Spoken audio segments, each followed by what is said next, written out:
All right.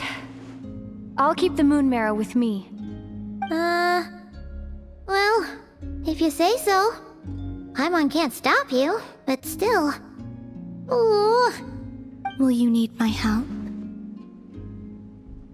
I could help you conceal the marrow. You could? Oh, that'd be great. Detecting it within you is already no easy task. But I can teach you to further conceal its presence using Kuvaki. Like this.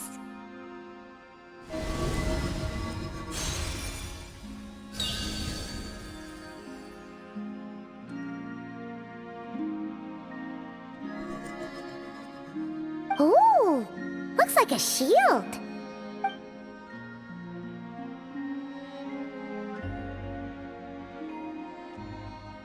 Can you sense it? Now, try to maintain it. You learn quickly. Huh. Looks pretty sturdy. Could probably be used in self-defense in a pinch, huh? Are you always here, Columbina? It's kinda dangerous out there, sure, but have you, like, taken a walk outside or something? I dislike strangers. Slightly better. Yeah, the Frost Moon Scions have changed since you last saw them. Who knows? You might actually like them. I will consider it. She seems kinda tired. Either way, thanks for agreeing to help us. It wasn't much. The flowers here. They like guests like you.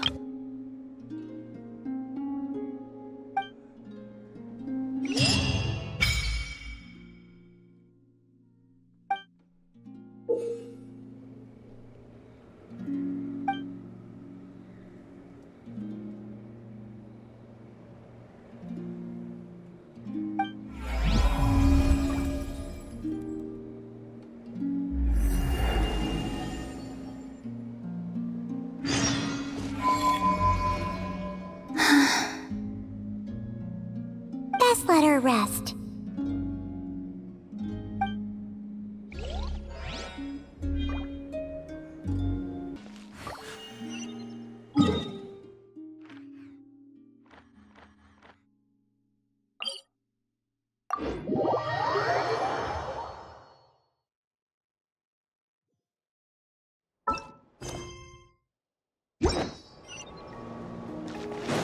Burn it down!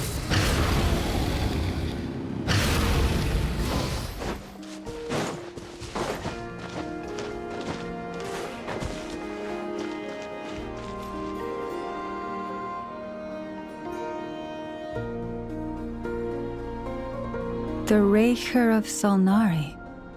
I've never heard that name before. Let's keep this news confidential for the time being.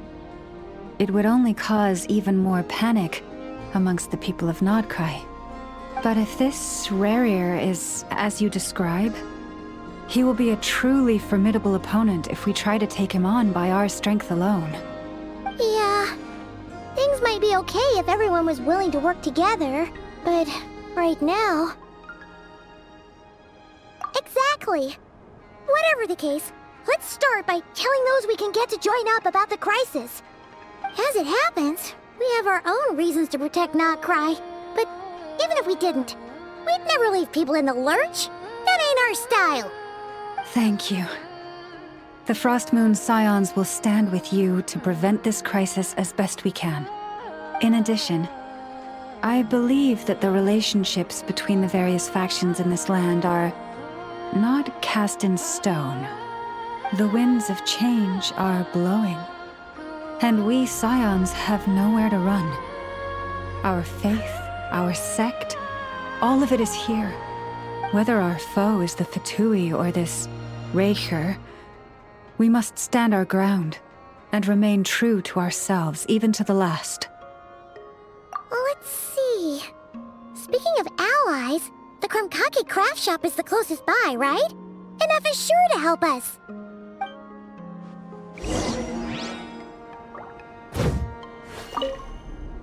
The wind blows stronger. May your path ahead be smooth.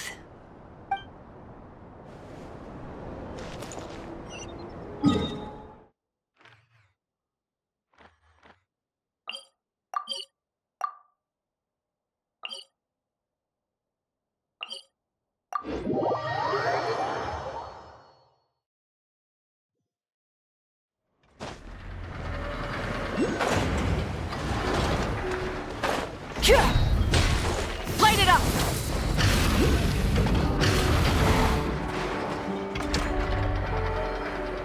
Friendly approach detected. We meet again. Listen! We've got updates on the wild hunt situation.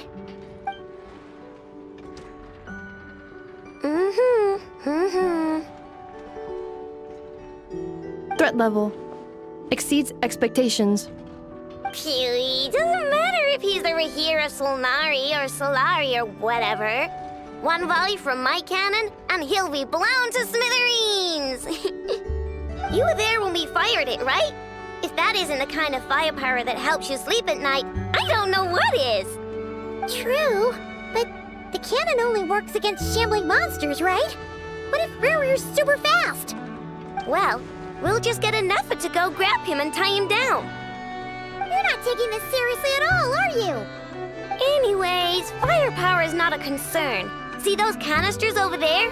That's all concentrated Kuvaki, which we'll be shipping to Nasha Town.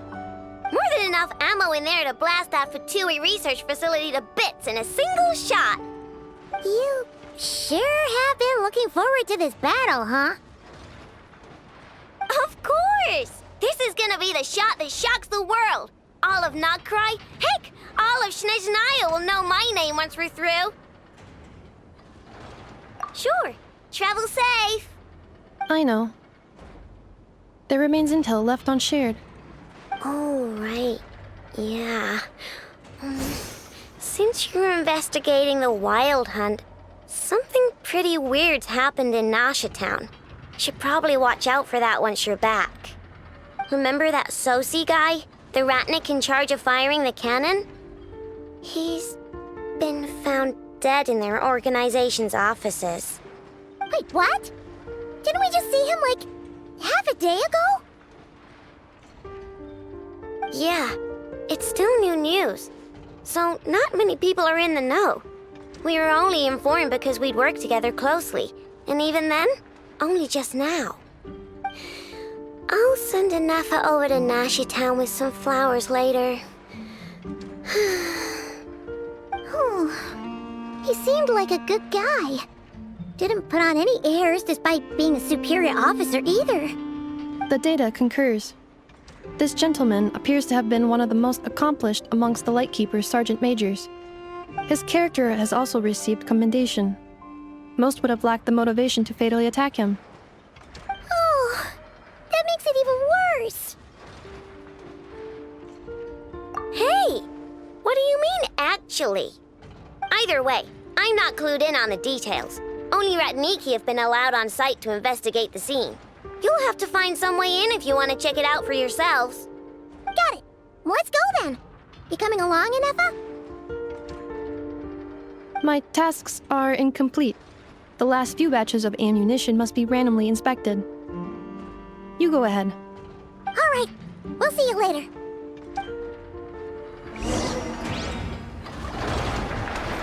Hang on. Weren't you supposed to bring me some candy? You said you would. Sorry, but things happened kind of suddenly, so... Batch inspection complete. Approved. Next up. Bring it! This must be it. Oh, doesn't look like there's any chance of us getting in with that Ratnik guarding the door, though. Should we go speak to the guard first? Might as well try squeezing blood from a stone. Ah! Never! When did you... I came over to take a look as soon as I received the news just now. Aino told you about this then? Before we start, shall we see if we've made the same guess? Indeed. Quicker than we thought as well. Keep your eyes peeled for any clues once we get in. No need to jump to conclusions. But how are we supposed to get in at all? Just follow me.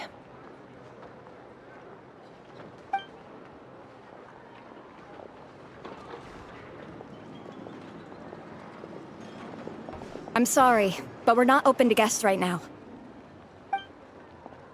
Sorry about that. They're here to investigate. All of them? The paperwork checks out. All right then. Enter.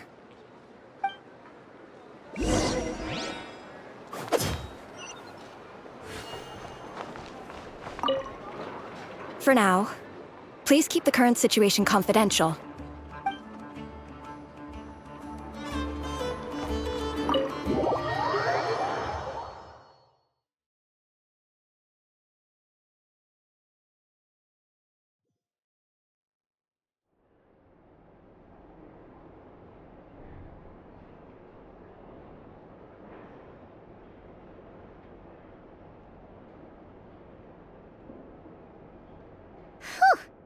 Paimon might have said this before, Nefer, but you sure do come prepared. Shishich, my old friend. Fill us in, if you would. Greetings. If you would allow me. The murder happened not long ago. The Sergeant Major was killed by a single piercing strike from a polearm. We have performed a preliminary sweep of the crime scene to facilitate investigation. No obvious signs of a violent struggle. No damaged doors or windows. The culprit must have used some other means to enter the room unopposed before performing the deed. Entering unopposed? So, do you think there's a chance that the culprit would usually have right of entry? At the moment, the most valuable lead we have is based on an eyewitness report from a nearby resident. Specifically, that Flint's was seen entering and leaving this place in the time period when the crime most likely occurred. Flint's? We have tried to contact him, but he has not replied. Very odd indeed. So, he's the prime suspect right now, right? To be honest, I'm not particularly inclined to believe that this was an inside job. Flint's can come across a bit eccentric, but he does well in missions on the whole. He also had no disagreements with the Sergeant Major that we know of. So he lacks the motive to commit such a terrible crime. But neither the eyewitness report nor the nature of the fatal wound itself are in his favor. So we are looking for him at present. Looks like there's not much else to dig up here. Let's go outside and discuss what we've seen.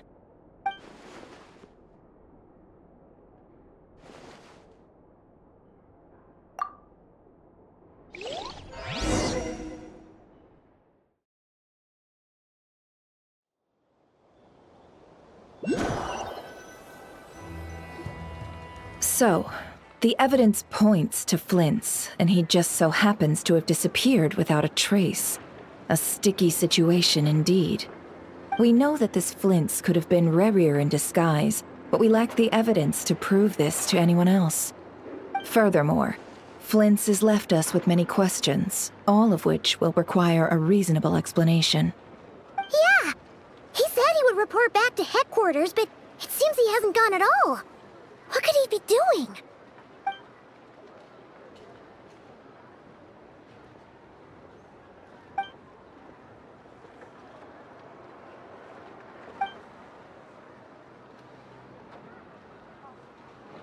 Let's approach the issue this way. First, we must determine our culprit. Was it Flint's or Rerir in disguise? Yeah!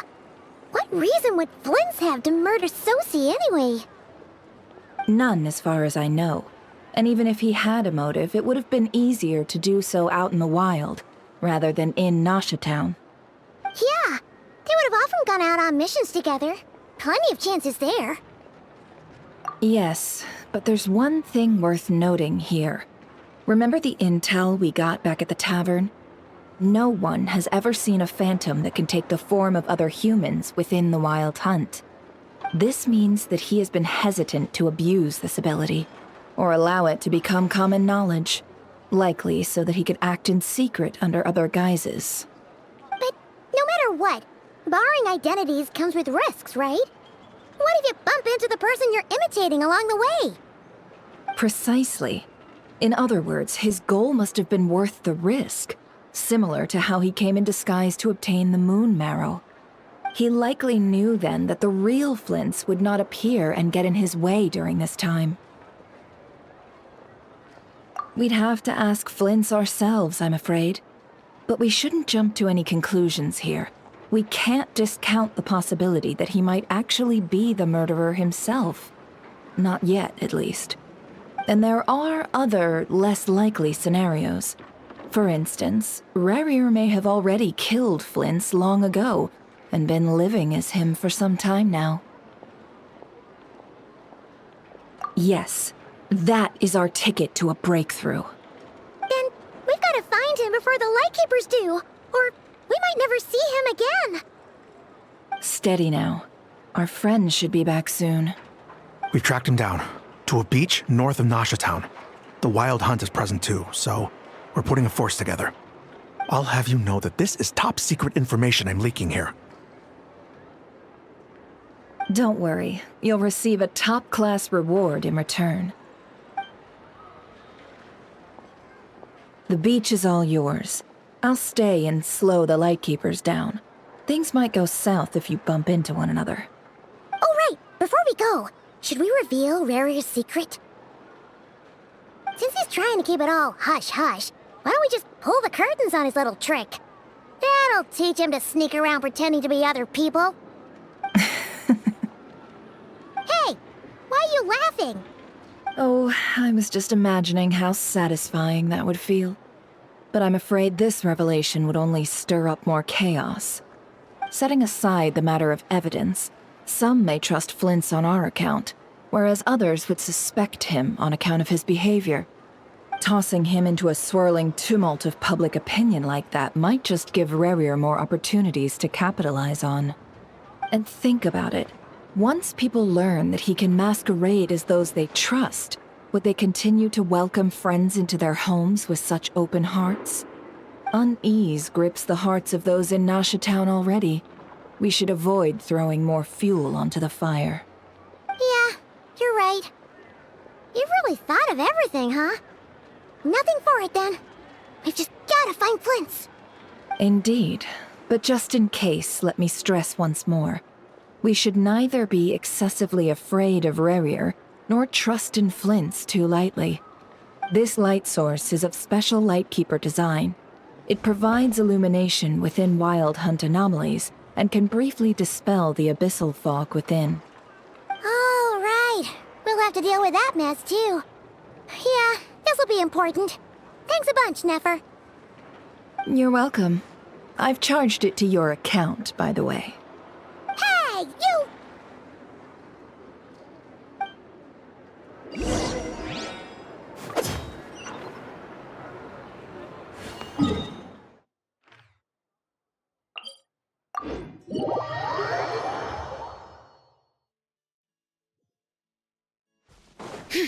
Take me up!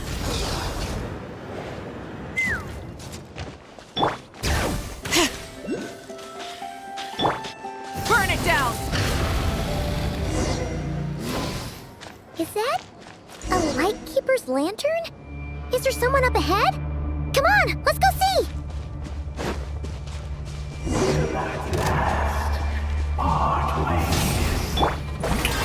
Monsters! Lightning's echo! Wrath from the skies!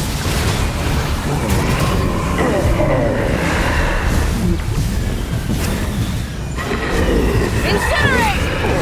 Try and stop me!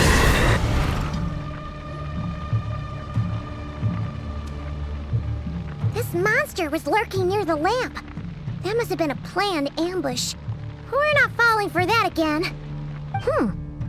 There's something inside it. Some small device. Huh? Why isn't it giving off light anymore? Is it broken? Oh, we better take it with us.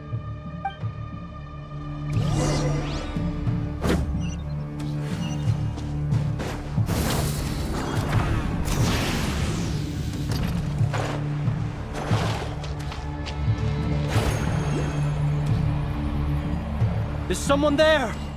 Please, help me! Isn't that Flint's voice? Did you hear that? But is that really him?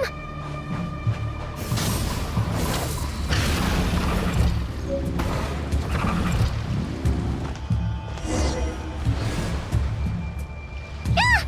We'll be in trouble if these spooky shadows touch us! Quick, use the lantern!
Perissos. Filio Ericos. Yamalune Sattesi Forampo Kalu. Mio Sello Sininso. Sedni Kistun.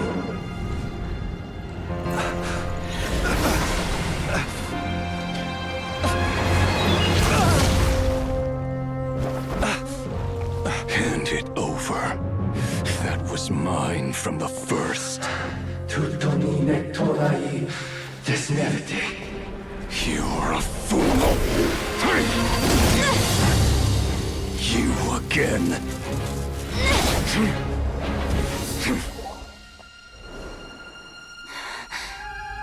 What the? It's stronger than before. Lantern now!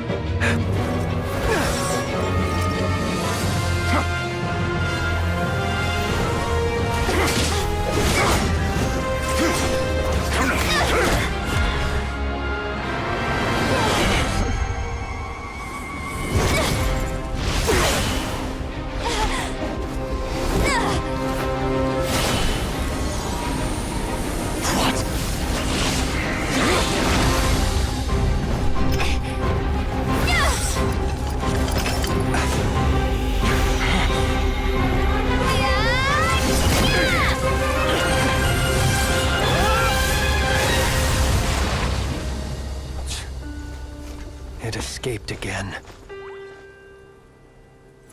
This situation speaks for itself, I presume.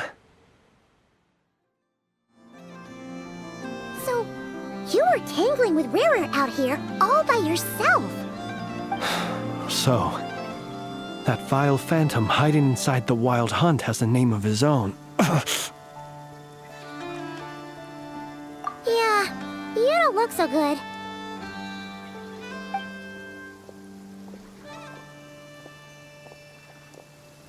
Sorry you had to see me like this. All the same, you have my sincere thanks for your aid. To think you had the power to so easily cleanse the filth staining the lantern, which tormented me so.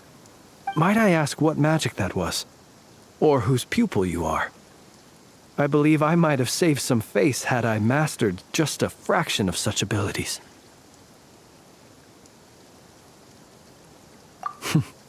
And an enviable constitution it is. A pity that such abilities cannot be acquired. Why did abyssal power just burst out of your lantern anyway?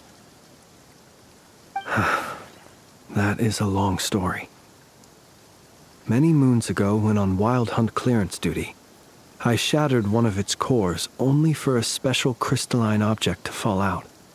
I sensed a power surging within it that was at once familiar yet strangely illusory. I freely confess to being an avid collector of ancient gems, coins, and other curios. And curiosity it was that had me store this crystal inside my lantern. Afterwards, I wound up collecting a few more such crystals quite by accident, and discovered that they could merge into a single piece without my prompting. Though my understanding ends there. It was only recently that they began slowly emitting abyssal energy, which could neither be dispelled nor weakened. Is that what Rara claimed belonged to him? That must be what he's after then! I concur. And here's the kicker. Before he was exceedingly weak. In fact, I've already beaten him several times, though I could not destroy him completely. But I noticed while engaging him that the crystal fragment would restrict my powers. As such, it occurred to me that I should hide it rather than tangle with him any longer. Alas, he has proved most fixated upon this fragment. And for some reason, his strength has grown by leaps and bounds since I last encountered him. And where, might I ask, would it be safe? Or do you think it wiser I threw it away? Were our places switched, would you discard it, knowing that its perilous might was beyond your ability to counteract, yet capable of causing greater harm should it lie beyond your grasp? Yeah, throwing it away would mean giving the bad guy what he wants. But exposing yourself to its corrosion and growing weaker by the day, that sounds super dangerous too. Only those who shoulder risks are qualified to welcome in the turning of the tide. Those who flee when troubles come are nothing more than deserters. Though I shan't deny that I have your fortuitous arrival and most outstanding assistance to thank for my continued ability to speak such platitudes. Either way, it seems this fragment is now utterly still. That must have made it useless to Rerir. I doubt he would have retreated so readily otherwise. I imagine this wasn't the only reason you came looking for me, though? Well, no, but...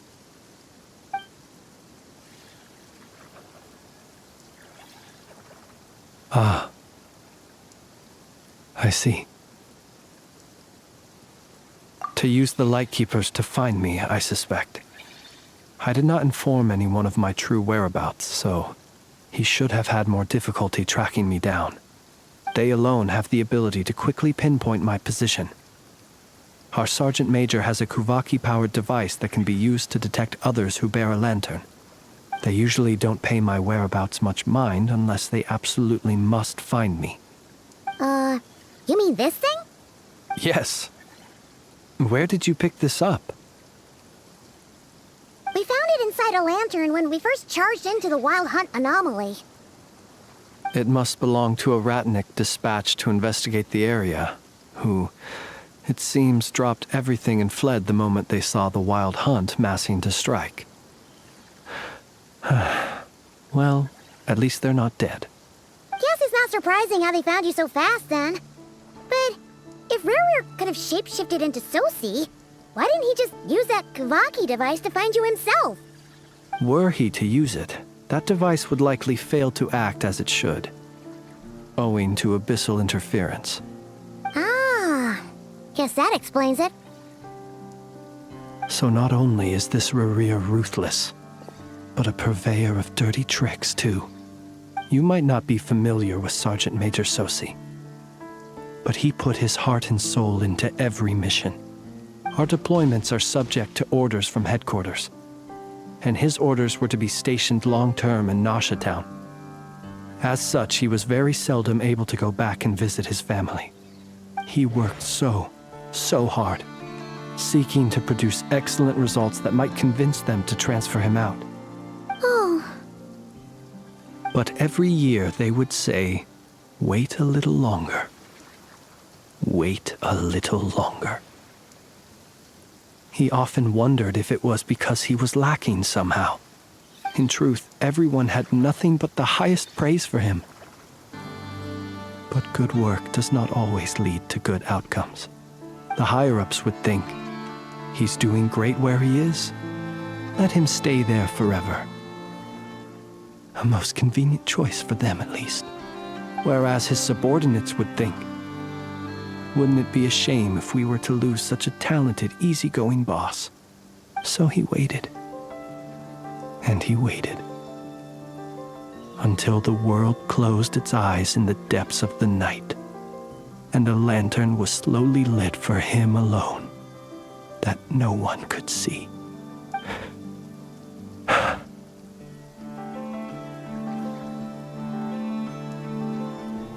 One that has played out many times throughout history. Another reason to take this Rurir's head. Oh. Well, at least we now know that he's looking for these fragments inside Wild Hunt anomalies. And yet, what did the Sergeant Major have to do with any of this? Why did he have to die? Could Rurir be angry that the cannon Sosi set up to fire destroyed the fragments he wanted to collect? Could you take me to the scene of the crime? We shall just have to exercise some discretion then. Come on. Let us be on our way.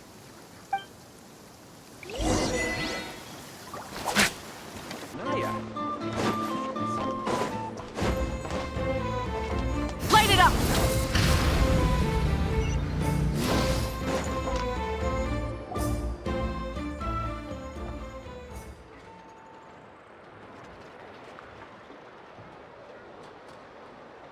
I understand the situation more or less. Much has happened, I see. Either way, I suppose we were lucky not to receive a warm welcome on the way over here. It seems my fellow Lightkeepers do not wish to make this case public just yet. Yeah. Guess Nasha Town's already been enough of a mess lately. Let's stop here. Any further and the Ratniki might detect us. Since you two can enter, I'll have to request that you kindly pick me up once you're inside. Oh? And how are we supposed to do that? You'll know when the time comes. See you later.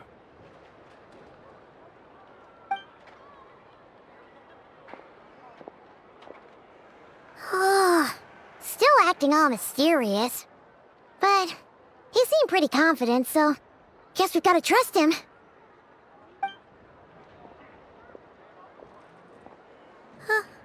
Hello? Ah, you're the special assistants for this investigation, right? Yep, that's us. Well, you're just in time. We're basically done investigating the crime scene. All that's left is to finish writing up some records. Then properly dispose of Sergeant Major Sosi's remains. If there's anything else you'd like to look into, this is your last chance to do so. Sadly, no. The motive behind the killing remains a mystery. And while we somehow managed to get news of Flint's, an unexpected accident caused us to miss him. But considering that Nefer from the Curatorium of Secrets came forward to help investigate, I have no doubt that a breakthrough's not far off. We'll do our part too. All right, we're going in. See you later.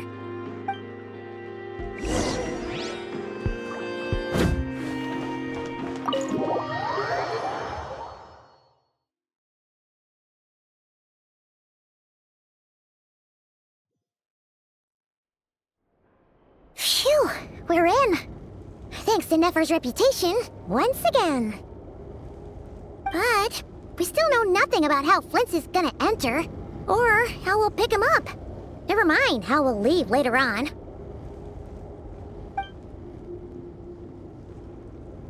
Something the matter?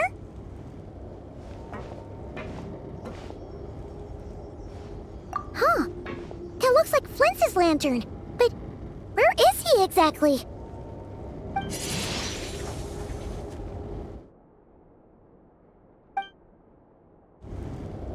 Well, we've got the lantern. What now?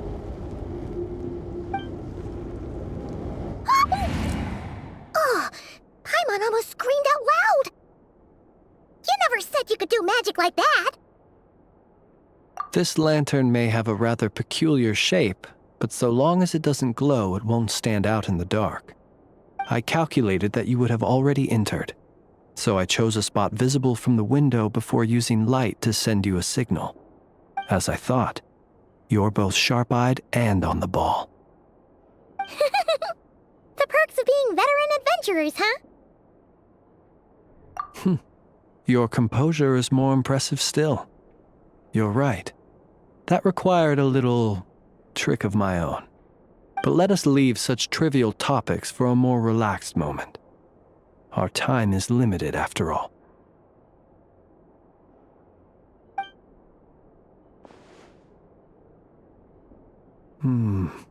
Just as I thought.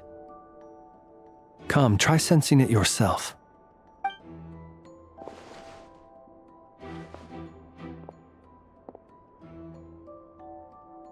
Identical powers must flow from the same source. It was the Wild Hunt, then, that took my form and killed the Sergeant Major. But why do this? To sow chaos by depriving the Lightkeepers of one of their commanders?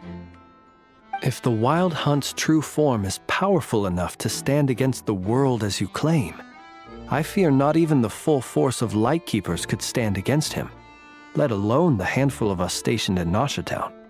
He would have no reason whatsoever to pick quarrels with individual ants. Let's look again more closely. We must leave no stone unturned. Well, that makes things simpler. In that case, allow me to disturb the fallen. May the ghost flame guide your spirit. May you...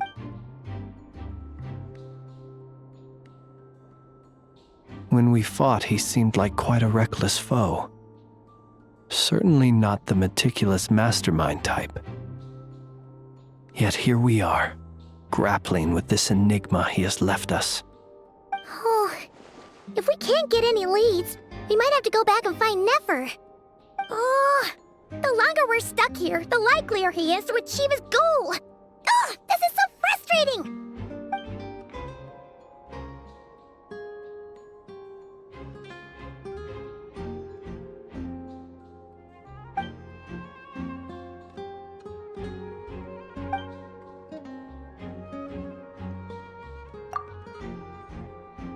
You mean this? I'm not well versed in machinery, but that means his mechanical arm is malfunctioning, right? It might have been broken in combat. No, that's not right. Paimon remembers this signal. We saw it before while repairing the cannon. It doesn't mean that the components are damaged. It just means that they're due for regular maintenance, so the device has stopped operating. But the real problem is that... Yeah, he even helped us find the maintenance port. It could still be a coincidence, but considering it hasn't been long at all since we were repairing that cannon.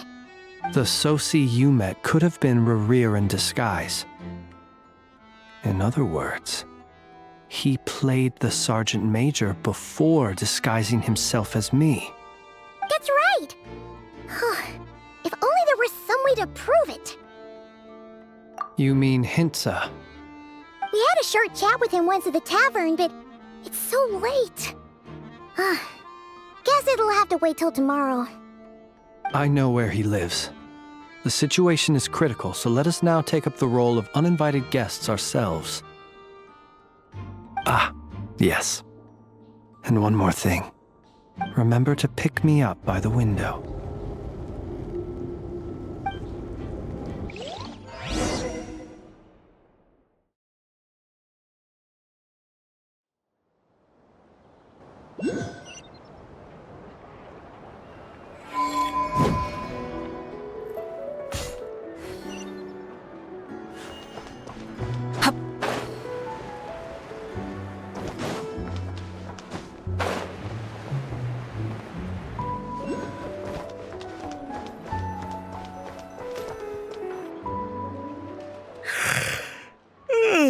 Oh, it's you two.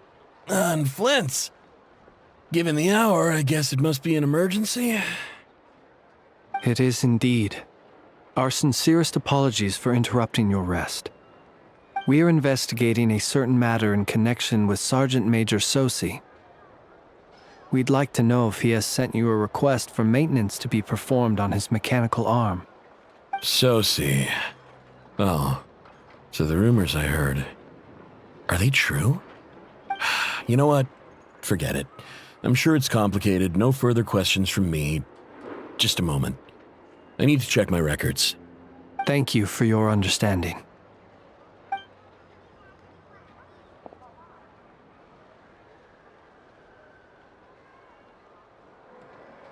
Got it. 8 days ago, he came to request a round of regular maintenance. But as it happened, I had run out of the required components. His mechanical arm is especially sophisticated, having been designed by Aino personally. The parts, too, could only be made by her. As such, they usually take several days to arrive. In fact, this time, he even asked me if we could push his request forward. And I understood, completely. Not being able to use your hand, that's rough for anyone. But even more so if your job involves fighting out in the wild. So I did my best to convince Aino to rush the job. And eventually, the parts arrived. 3 days ago, if I remember correctly. I sent word to the Lightkeepers immediately, but he never showed up. I assumed he was just out on some mission or other. What's with those faces? Everything all right? You've provided us with some very crucial information, Hintsa. You have our thanks. We can't make everything public yet, but once our investigation is complete, I will return to thank you and provide an explanation on behalf of all the Lightkeepers. No worries. Just glad I could help. Thanks. Good night. Good night. Hope the investigation goes well.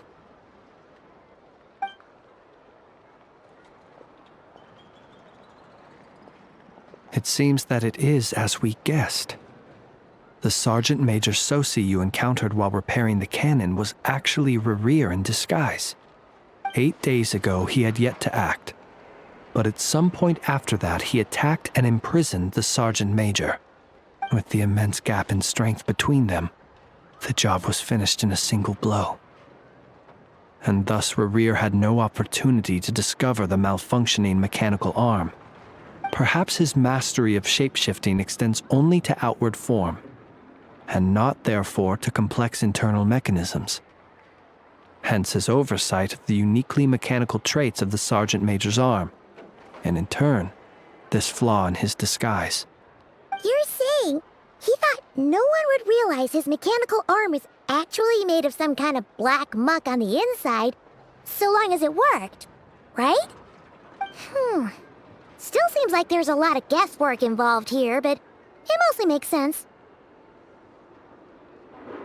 This also has me stumped for the moment. The cannon has always been used to destroy the Wild Hunt, and it works as intended. But how would that help Rerir exactly? Assuming he plans to collect the fragments within Wild Hunt anomalies, firing the cannon works against him, since it would blast those fragments to smithereens. So we solved one mystery, only to dig up another. Whew. This is getting Paimon kinda down. And sleepy too. Yes, I'd say it is high time we took a break. Seems like there's a lot left to investigate. We'll have to fight Rerir eventually. And we'll do a poor job if we're not well rested. Yeah, we should totally get some sleep first. A reasonable suggestion. I have no doubt that my quarters have been turned inside out by now, at any rate. My colleagues have never failed to live up to my expectations of their discourtesy. Well, guess we'll just have to pick you up as usual. That would be good, yes. Feel free to put the room costs on my tab.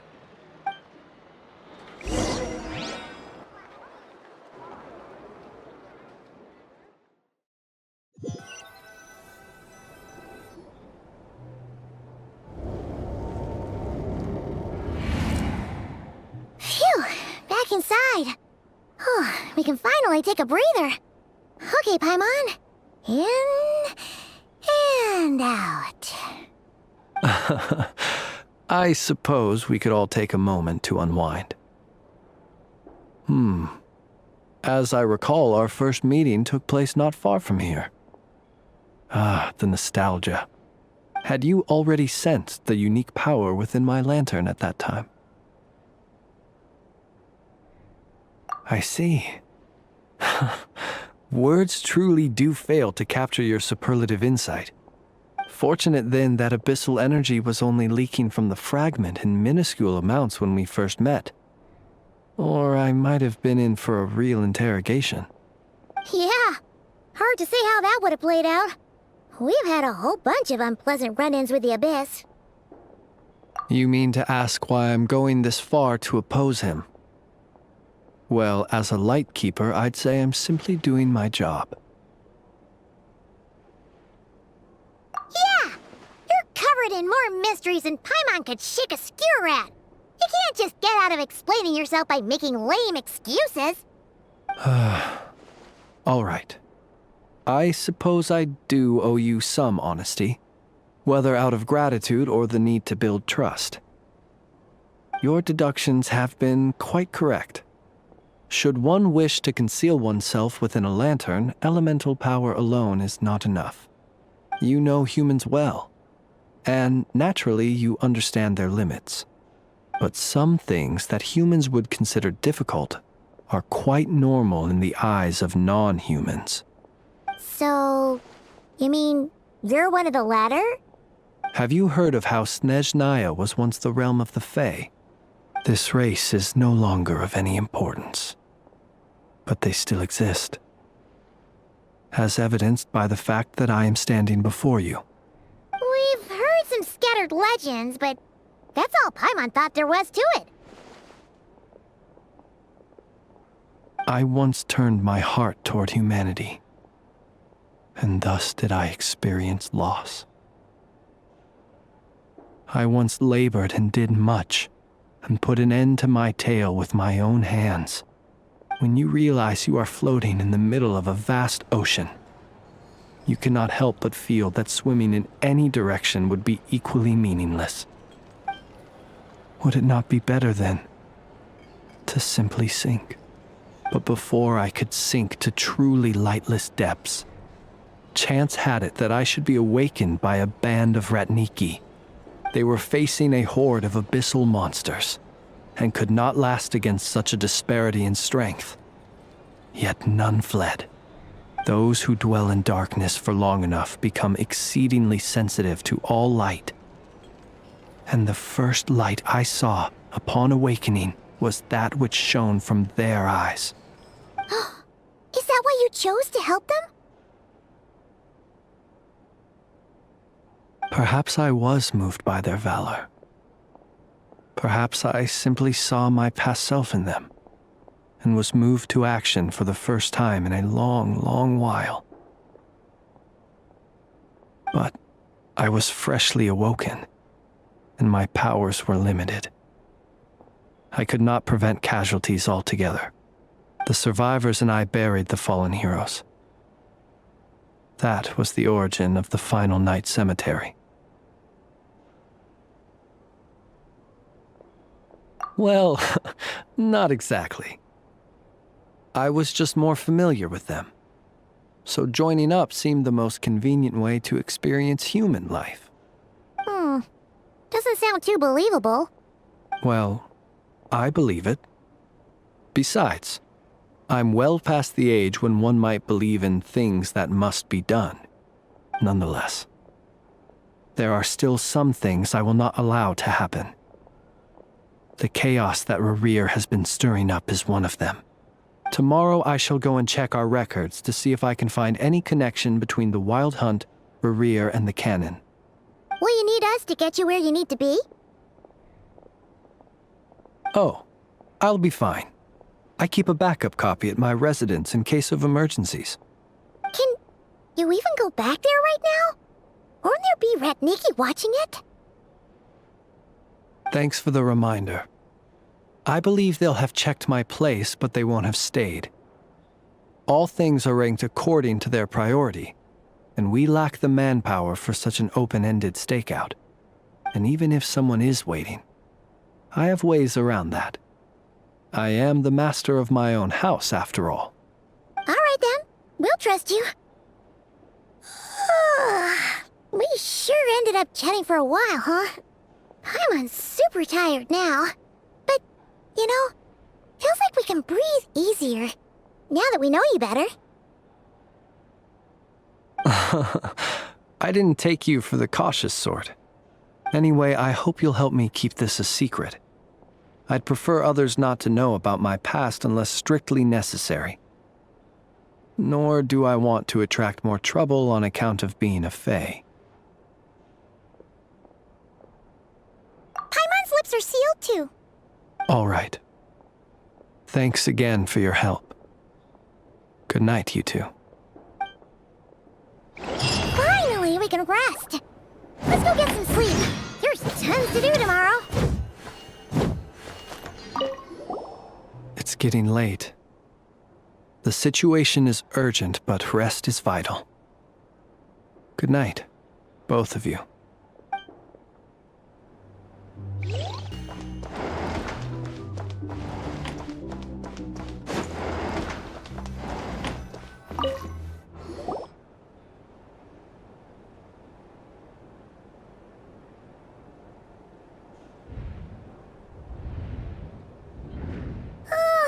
So much noise.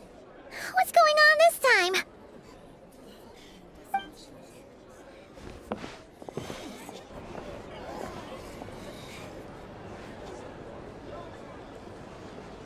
Hey! Where's Flint's? Is he here, or isn't he? We would be most obliged if you would pipe down a little, dear guest. Our other guests are resting. Resting? We're all about to be done for, and you're talking about rest? Flint's is a Wild Hunt shapeshifter, here to deceive us all! If we don't get rid of him now, there'll be no end to this! You'd better give him up. If anything happens, your business here is done for. You want that, huh? Or are you in cahoots with him? You with the Wild Hunt too, huh? What happened? Did something leak out? But we were so careful last night. How did anyone see us? What do you mean? This is so confusing! What do? These people are no match for Flint's, but they're super heated right now. It's not like all the unusual stuff about him will make it any easier to explain either. Okay! Hey! Let us in now! My apologies. My apologies. Hold on! Calm down, everyone! What in Tevat is the meaning of this racket? Are you intent on depriving both the Voynich Guild and the Curatorium of Secrets of even a moment's rest? Boss, do we really have to entertain people who don't respect the rules? Call a few of your boys and have them thrown out. And what hole did you crawl out of? A watering hole, of course. The one you've just disturbed. A place to get a moment's respite from all the recent unhappiness, and to escape from all this talk of the Wild Hunt, or strange ghosts and phantoms. Who'd have guessed people like you would come bursting in, shrieking louder than any ghoul? This is a matter of utmost importance. We've got solid evidence. All we need now is to confront Flint's face to face. Exactly.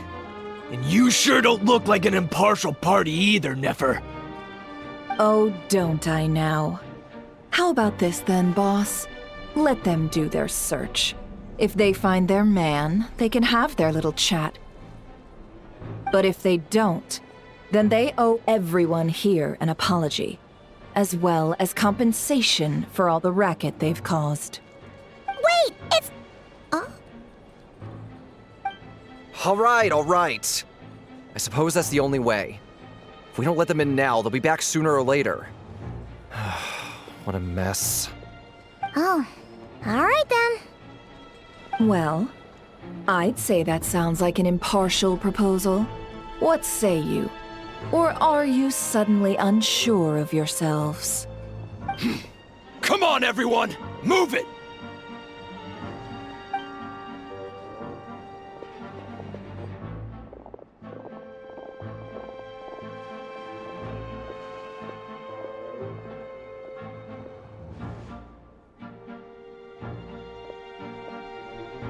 No sign of Flint. But how can that be? Hasn't he always stayed here? Done searching, are we? Guess it's time to uphold your end of the bargain, huh?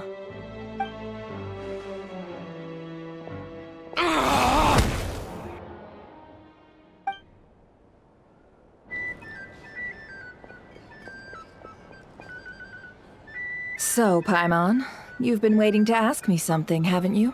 Yeah, how did they even find us here? My inside man with the Lightkeepers informed me that you paid the crime scene a late-night visit. I surmise that you must have rendezvoused with Flint's and obtained some new information. Then, early this morning, a group of people gathered at the town gates, news spreading amongst them that the Wild Hunt could disguise itself by taking on familiar faces. Everyone started throwing out the names of possible suspects. No one, seemingly, was exempt. And amidst it all, Flint's name started gaining more and more traction. I'm sure his solitary lifestyle may have played a part, but I wouldn't discount Rerir throwing fuel on the fire in secret. So, did Flint's make his escape after hearing about this? And that's where I, Yehoda, the quick-witted, fleet-footed backbone of the Curatorium, got my chance to shine. While everyone was super focused on the argument in the main hall, I alone noticed an opening. I got her to climb up to a window to help Flint's out, only for her to return with nothing but a lantern. Aw, come on, Paz. I was just getting started. We initially intended to bring Flint's back to the Curatorium and wait those people out, but I never expected this to be all that was left. I imagine, though, that he wouldn't have left something that was so seemingly important to him behind. Might he intend to come back and get it later? Maybe. I'm not sure. Well, he's out of harm's way now, so that's not super important, right? Oh? What Paimon means to say is, we got lots of new intel to share. All right then.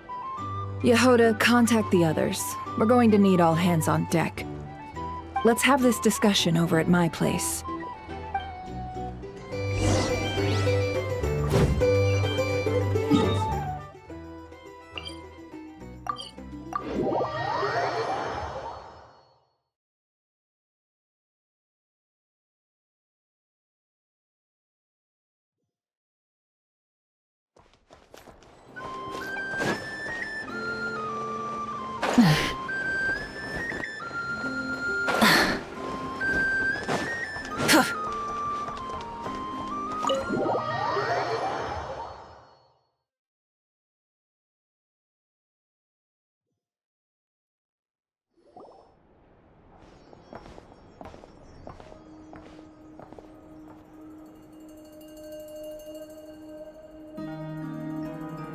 I see.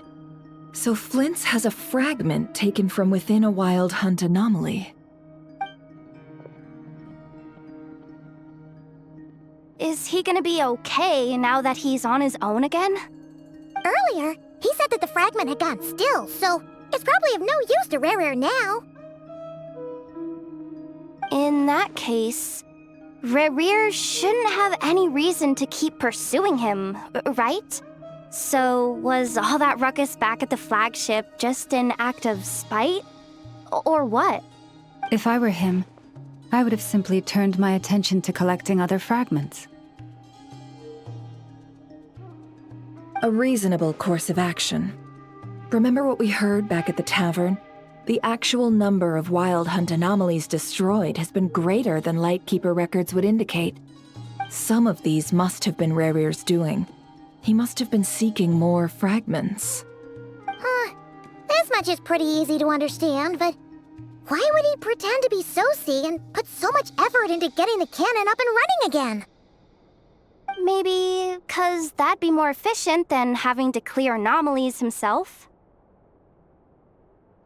Yeah, I'm confident that the ammo we're packing has the oomph to do that. But I am a mechanic after all. For me, test data and their conclusions speak loudest. Oh, why don't we find a few of those fragments ourselves and use Kuvaki to carry out a little experiment? Our lab could certainly accommodate such a test. In other words, we gotta destroy a couple of anomalies and collect fragments from them, right? Lightkeeper operations have just about ceased following the Sergeant Major's passing. Meanwhile, the Wild Hunt continues to grow in scale by the day. I fear only we can keep the situation under control now. Then we best act fast. Paimon's got a bad feeling about this. A feeling we all share, I'm afraid.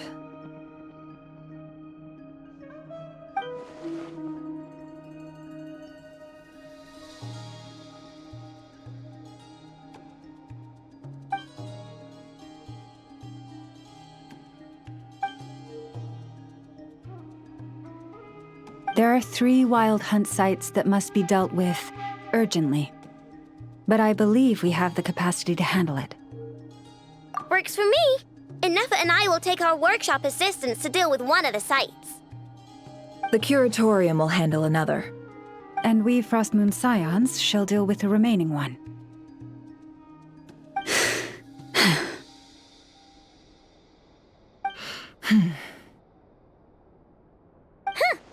Paimon didn't think she'd ever get to see everyone here carrying out a plan together like this.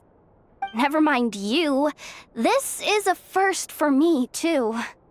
Let's head out then. We'll meet back up at my lab with the fragments. Understood. Time is of the essence now. Our foe could make his next move at any moment, so we must stay in contact with one another. Gotcha! Stay safe, everyone.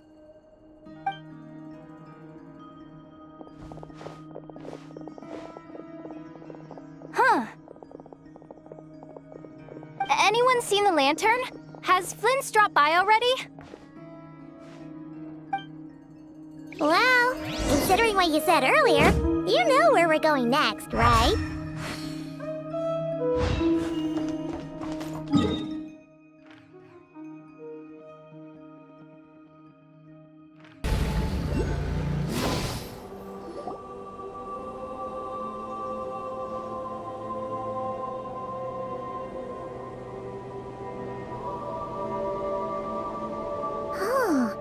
No one's guarding this place, just like he said. But, where do we find the information he mentioned?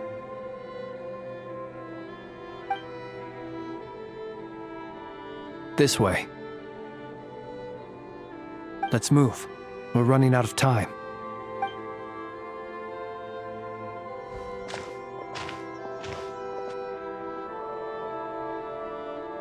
Ah! There you are! Okay. Let's split up and make this happen. Or not! How are we supposed to read through this many files? Difficult, yes, but it is also our most efficient option. To expose the true intentions of this Rarir, we need to dive into Nodkrai's history. Hope we don't land on our heads then.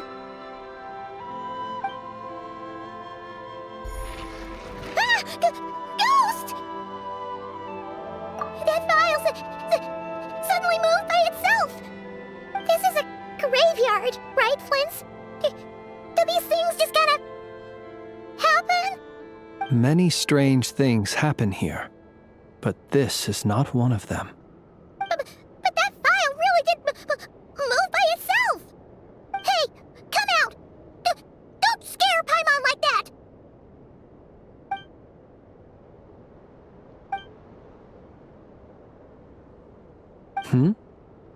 Wild Hunt Phenomenologue? Hey! Another file's moving! Are we being given hints? I feel no hostility. On the contrary, it seems we're being aided somehow. Really? Hey! Seriously, another one? Okay then. Paimon will read this one.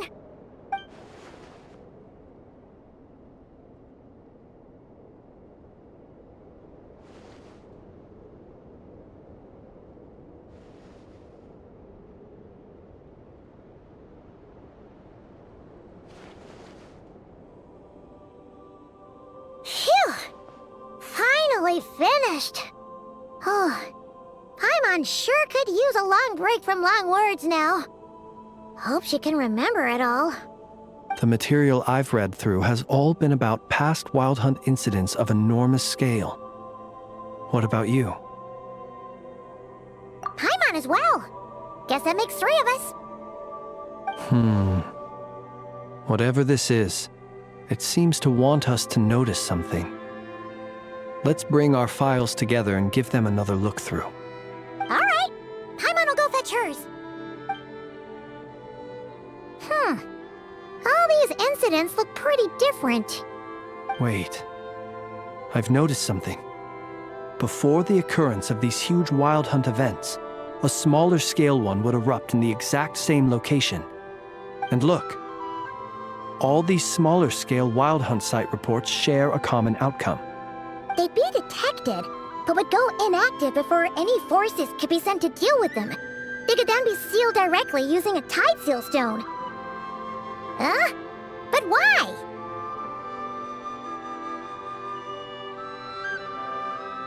Some of these records are too old.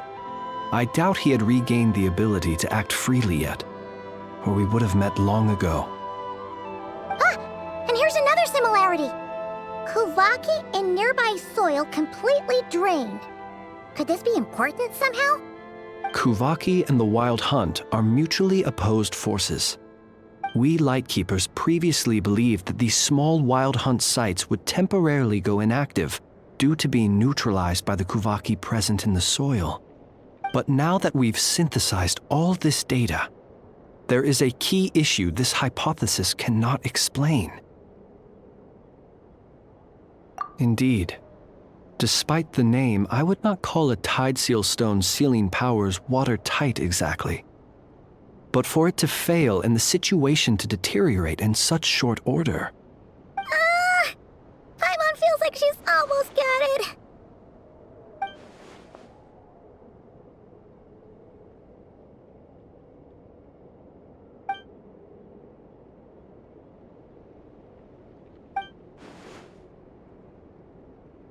Yes, that might be it. It could be that when Kuvaki and abyssal energies meet, the stronger side will suppress the weaker one. And while Kuvaki can indeed destroy small-scale Wild Hunt anomalies, should Rarir be strong enough, the Kuvaki might be his for the taking instead. Paimon kinda gets where we're going with this. What are you referring to? Oh, we had a real close encounter with the Abyss in Netland. It's a force that tries to taint everything. It's hard to explain in detail, but basically, your reasoning makes sense. Was there a gap between him pretending to be Sergeant Major Sosi and the cannon being fired? There was. Aino needed to make some adjustments after we finished those repairs. Rerir, disguised as Sosi, left at that point, leaving him more than enough time to shapeshift into you, return to the Lightkeeper's office and set up the crime scene, before heading over to the cannon's target area and absorbing the Kovaki. It all makes sense. And all that just for the fragment I had with me. It begs the question, what makes it so special that he needs it so badly?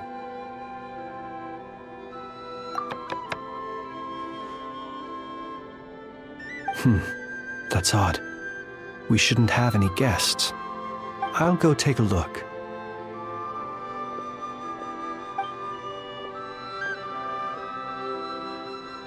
Ah, it's an ibis. It's carrying a letter! Oh, Lala must have sent it. She can speak to little animals. Let's see here. Situation urgent. The cannon began operating shortly after we left Nasha Town and is preparing to fire. It is locked on to Star Sand Shoal. Please return to Nasha Town and assist with all haste. Lauma. That's gotta be Rerir's doing. But why is he using the cannon again? Didn't he already fire it once before? No time for speculation. He's already made his preparations. If you recall, his body was incomplete when we last met. If this bombardment continues to increase his strength, he might regain his complete form. What should we do? There's no way we're getting back to Nasha Town in time. Let's go to the cannon's target site. That's where we should find Rerir, and that's where we'll stop him. One moment. Just let me get this news to Lauma. Nasha Town is in their hands now.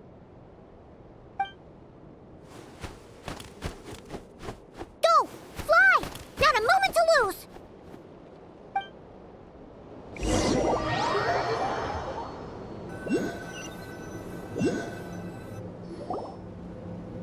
You're here, as expected.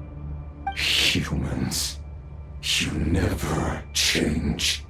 Always trying to use powers you neither comprehend nor control. But it is also thanks to you that I found a way to return. You've messed with the cannon again, huh? Sorry, but this round's not gonna go your way.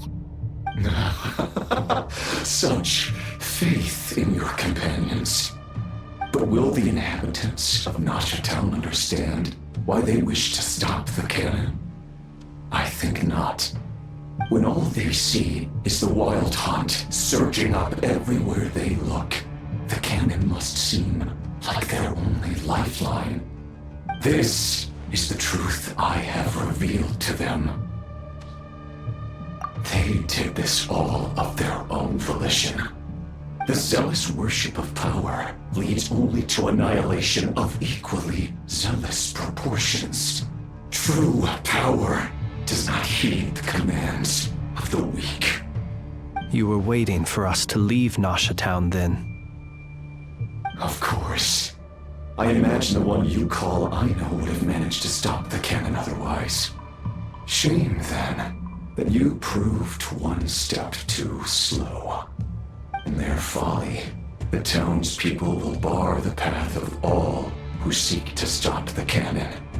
And your kind-hearted, weak companions have not the stomach to deal with them.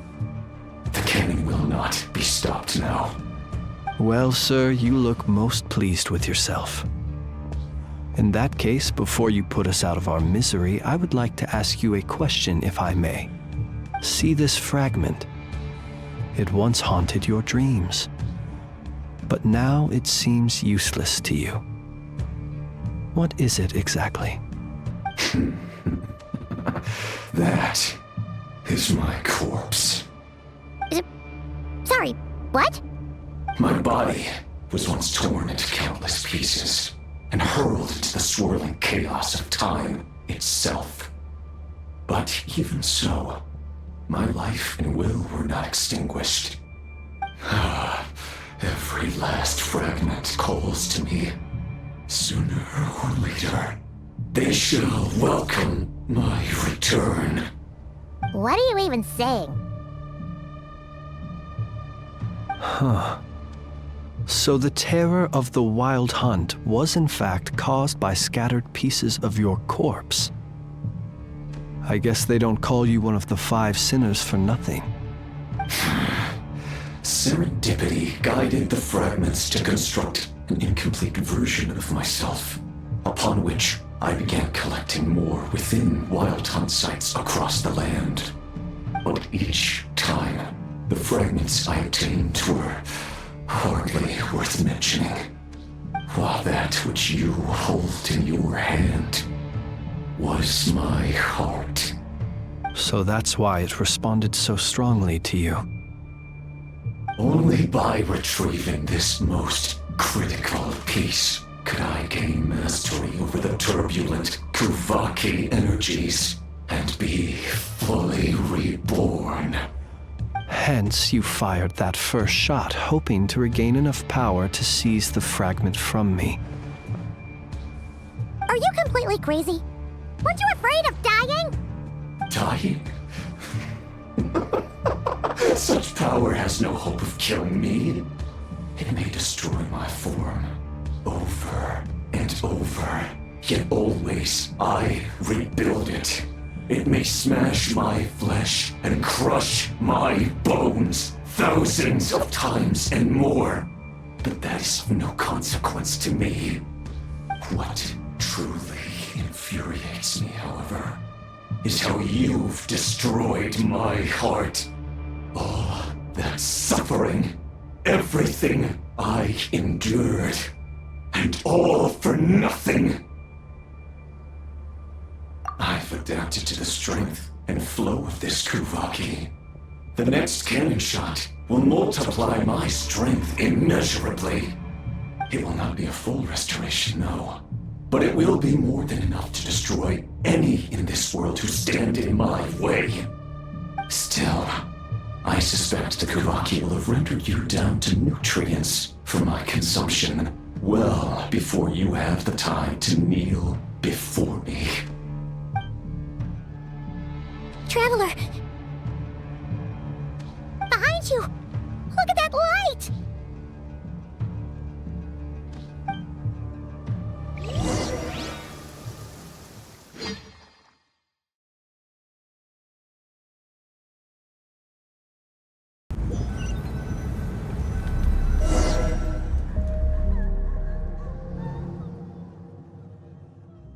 Dang it! Who fired up the cannon without my say-so? Its defensive barrier has also been activated, likely in anticipation of interference by malicious actors. The air is thick with fear and anxiety. It's spooking the birds and beasts. What exactly is going on? You're here. Looks like this was all part of Rarir's plan. Not only did he plant seeds of suspicion in people's hearts, seems he's now igniting them. Yehoda's gone in to scout out the situation. She'll be back any minute. I'm back! I'm back! Oh, it's bad out there. Rumors flying everywhere you turn. Something about the Wild Hunt preparing to spawn a wave of monsters, the likes of which we've never seen before. But that's not even the worst of it. Lots of folks don't even believe the cannon can prevent this crisis, so they're getting ready to make a run for it. Others are trying to make a quick buck out of this whole mess. How could they still be thinking about Mora when such a catastrophe is imminent? Unprecedented danger brings unprecedented opportunities in its wake. A chaotic situation can bury much wrongdoing. Even those who flee without reserve put themselves at the mercy of the divine. Is it any wonder, then, that some will aim to profit? After all, a gamble that might rewrite one's entire life is hard to come by. Even so. Well, seeing as you disapprove of their actions so strongly, Lady Moonchanter, I suggest that you be the one to handle them. Not like that's the only major problem on our plate right now. Affirmative. We must quell the chaos in Nasha Town as soon as possible. Also, The unexpected activation of the cannon entails a high risk of incorrect operation. This must be stopped in a timely manner. Well, about that, people have been talking about how someone might come to stop the cannon. They've decided they won't let anyone in. What? I made that thing! They can't just take it from me! Let me over there! What are they gonna do? Stop me? They might, if Rerir has already formulated some countermeasure. For example, he might have spread a rumor that the Wild Hunt would take your form.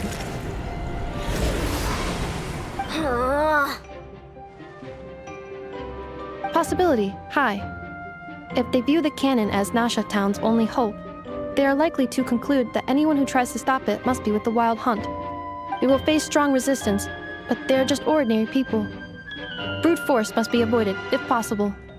There's no time. Let's go into the town. I'll find some way to calm the townspeople. You find a way to stop the cannon.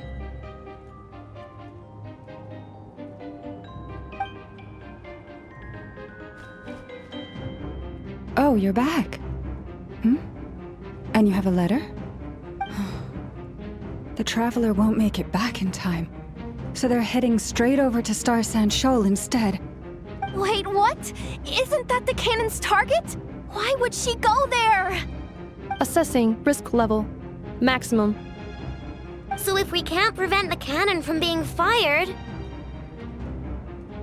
Then she's prepared for the worst.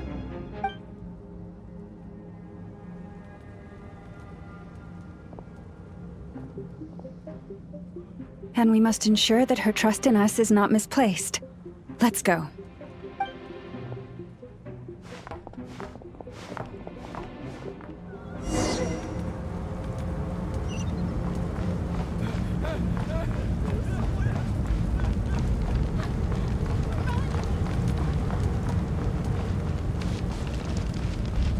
What are you waiting for?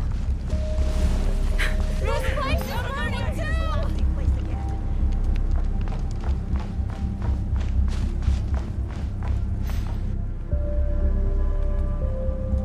Most of those we've met so far have been attempting to escape, so they haven't gotten in our way. But it won't be so easy from here on out. Looks like they've formed groups to protect the cannon. If they believe that we're with the Wild Hunt, we'll have no choice but to force our way through. Is that Lady Lauma?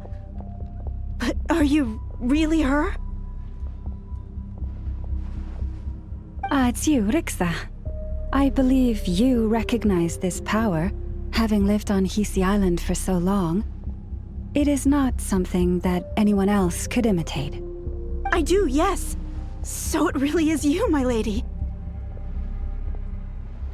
But why are you here? Really, I believe you, but the others, well, they'll be on high alert. The townspeople have been misled into believing that they needed to activate the cannon. I am here to stop them. But... I know what you wish to say. Our island and Nasha Town have never had close ties. There should be no reason for me to intervene. But you chose to leave the island. You had the resolve and the courage to start a new life. It is unfair, unjust, that you should be dragged into this mess just as that life was about to begin. I seek to redress this injustice, not only for you, but for everyone here who wishes to live their lives free from this chaos. Please, have faith in our long-standing friendship, and that this is where my heart has led me. Thank you, my lady. Thank you. Please help us. Then come. I need you to step forward alongside me, and to do your part too. All right, I understand. Seems we chose the right person for the job. All right, everyone. Let us meet again later. Huh? You're not coming with us? We won't be able to calm this storm by our power alone. As such, I'll need to contact some... let's call them friends in high places, shall we? Let's go, Yehoda. Okay. See you again, everyone! That is, if we can.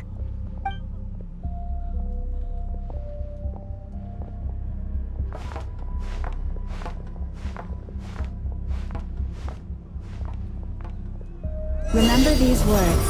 The road shall be paved with truth, and we shall pave it ourselves.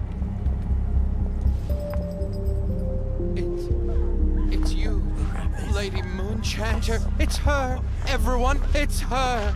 You're right, my lady. At times like these, we must rely on ourselves. We won't let you pass. Some abyssal creature, aren't you? Time to teach Leave this to us, Lady Moonchanter. Go.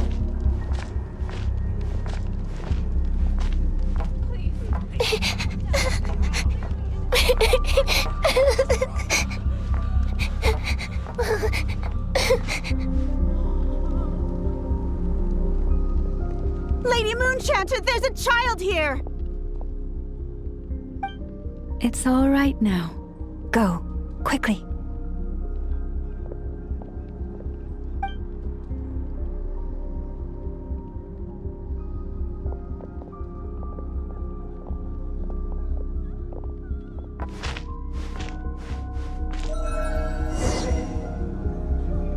You wretched monsters! You're not getting anywhere near the cannon! The monsters you fear do not exist here. The madness you have fallen to has been the source of untold disasters. You think we had a choice? Destiny is no excuse for greed and destruction. The choice has always been yours to make, and it remains so, even now.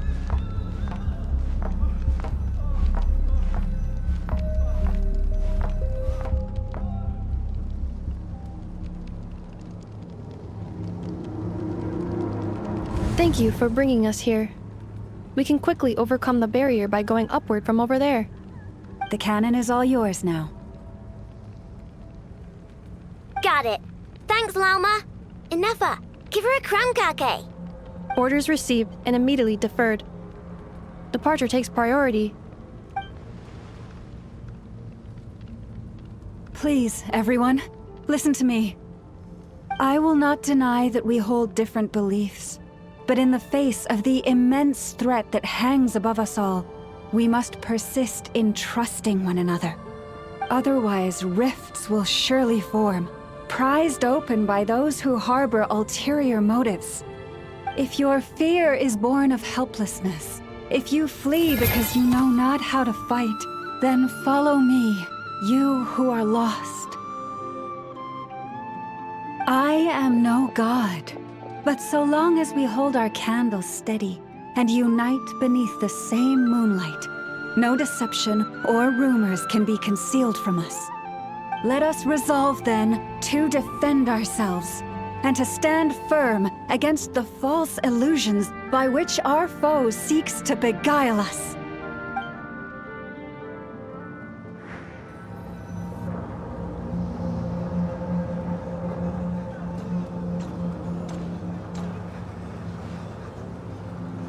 Let's go, Inefa. This way up. This is making me dizzier than I expected. Adjusting route. Make ready.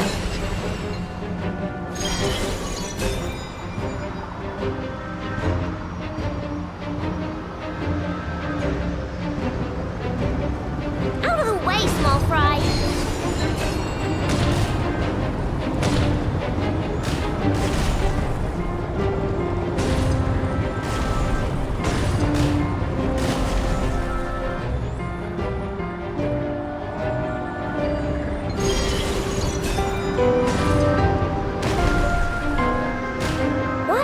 To the path. Track missing. Fall imminent. Come on, come on, come on! And get out of there! Whoa, nice! Preparing barrier breakthrough. Brace for impact.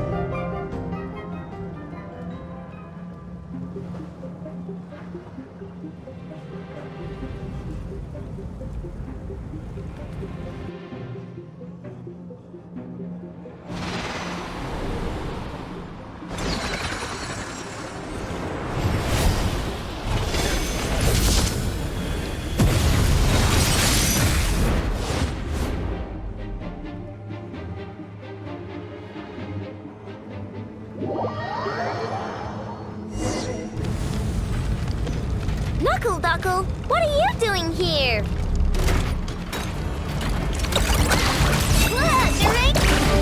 Cleanup sequence initiated. Preparing for dust-up. Chew on this!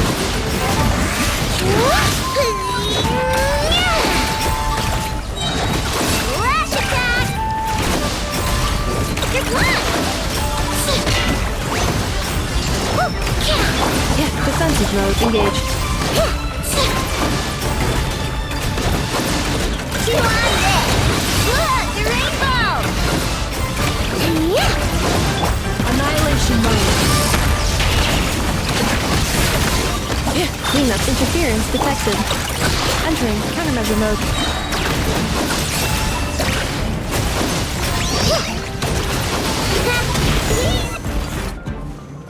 This isn't good enough, we gotta hurry! Scanning. Kuvaki ammunition fully loaded. Preheating complete. The cannon is going through its final pre-fire checks. Aw, alright, let's hit the emergency brake. Assessment. Not enough time. Emergency brake will cause internal explosion of stored Kuvaki. Damage assessment. Incalculable. Nasha Town likely to be blasted skyward. No, I mean a manual brake, the primitive kind. A manual brake. Understood. Roger that.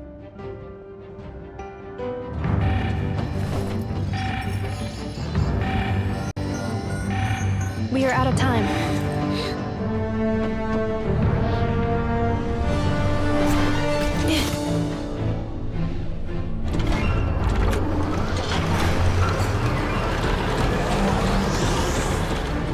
All your efforts have been futile. It is too late now. Perhaps you're right. Why aren't you running?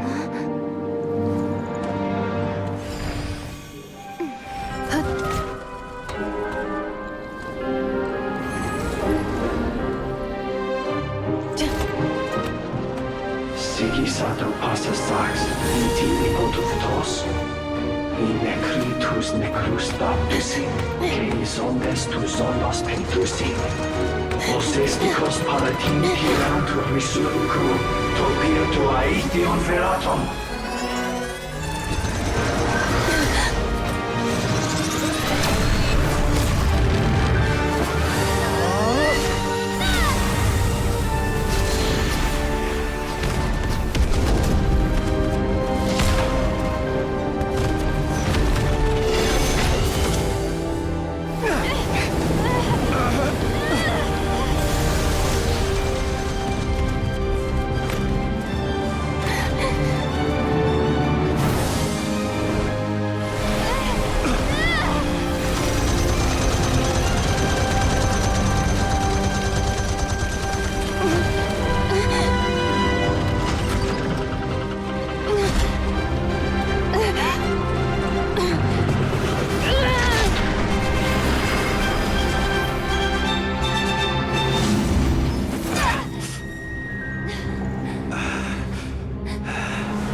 Well, that's not good.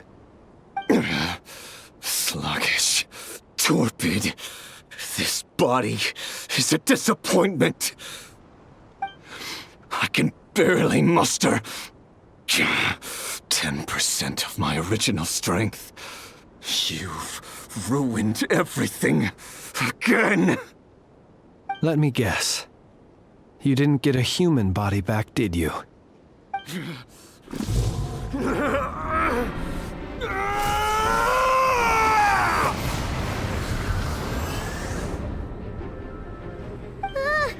What's with him?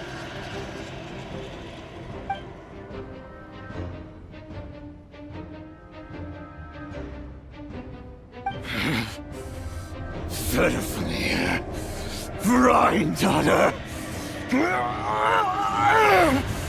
Flinders. Watch out! Whatever rationality he still had when he was searching for his body is gone.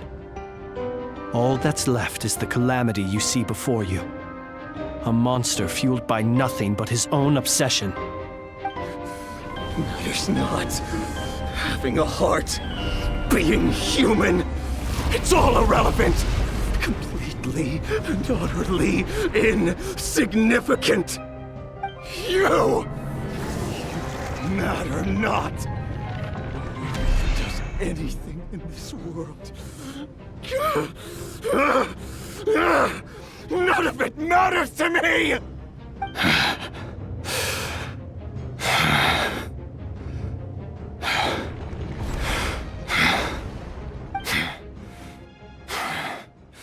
Fools.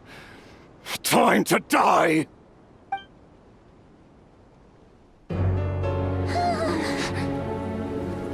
You too have the potential to be driven mad by knowledge. But the truths you seek are so insipid, laughable that you should die for their sake.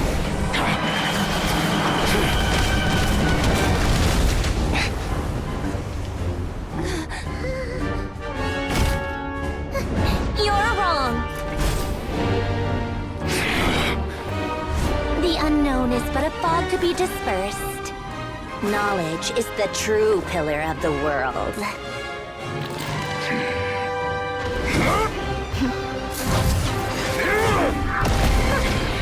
You're not the only one who got stronger. Polonia!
It seems this young lady aided in our escape.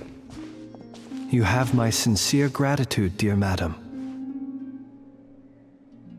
The flowers here bloom in such peaceful silence.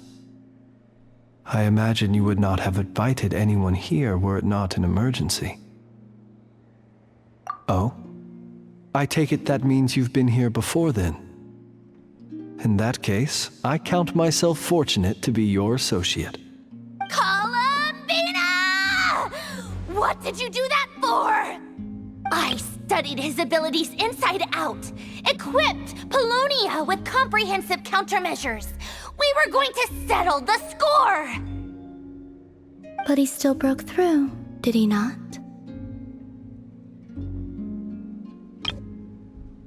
What? You expect a battle to be completely one-sided? I just didn't expect him to have no sense of honor whatsoever. Polonia would have been fine in a head-on clash, but battles just get chaotic. Oh, so you actually thought you could win. Have you been taking care of yourself lately? Your calculations seem to have deviated quite seriously. Perhaps you could try sleeping and rising earlier. Or you could adopt my previous recommendation and...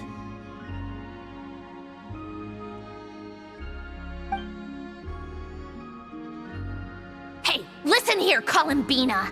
I tolerated your nonsense previously because we were colleagues. There's a Fatui warrant out on your head, and don't you forget that.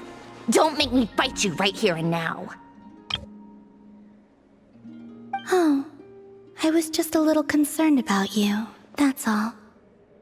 Just like that time when you weren't making any progress with your research. So you went and cooped yourself up all alone. That was none of your business! And don't you ever drag me out to one of your freaky hovels again! Come on, Polonia! We're leaving!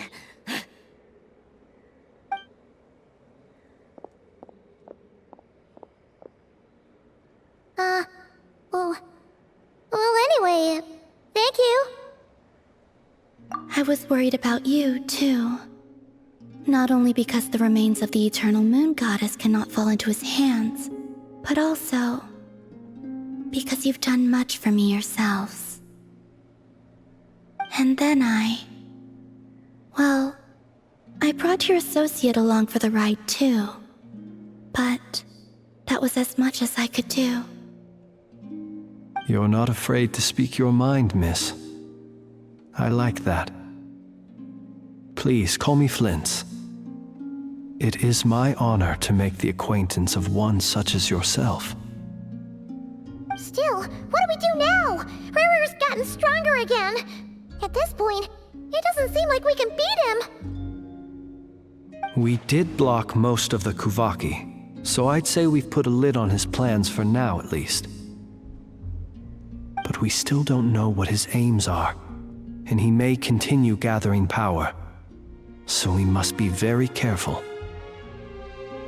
After you left, I could no longer sense his presence. That means it's safe out there for now, right? A question, if I may, kind Miss Columbina. When the cannon's Kuvaki beam was deflected earlier, I saw several bolts of energy streak toward Hisi Island, only to be blocked.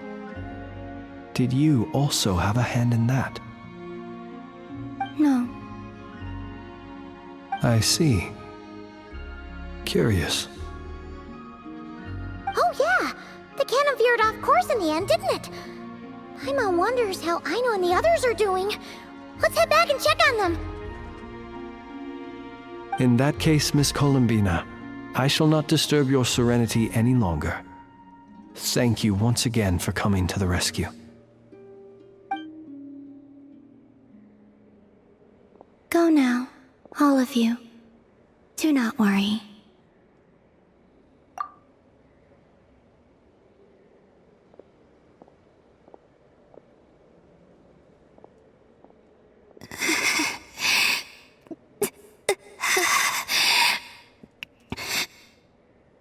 My strength still isn't returning. It seems my time Time is running out.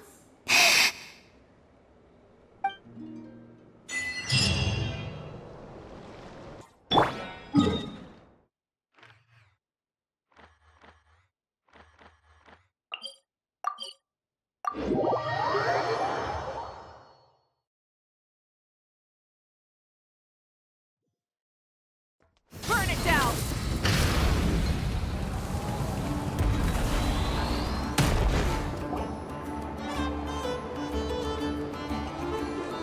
Fortunately, we were able to minimize the harm. Only a few townspeople were hurt. But the Raihir of Solnari has now gained a complete form, while we still know nothing about his goals. It seems we have done something akin to releasing a vicious Kukusaur into the wild. I'm sorry. Is no one here familiar with Kukusaurs? Paimon knows what you mean, but that analogy seems more than slightly understated. He said that this world means nothing to him, so it is possible that he doesn't have a reason to fight us at the moment. If his objective had been revenge alone, we would likely have no recourse. Is there, still time for me to tender my resignation? Just kidding, just kidding. Don't worry, boss. I know there's no running now. So my cannon, my pride and joy was a hindrance rather than a help. You know what? I'm gonna dismantle it right now. That's right. And it still works on normal Wild Hunt anomalies. Don't let this get you down, I know. Flints, we'll need you to attend to the aftermath with the Lightkeepers.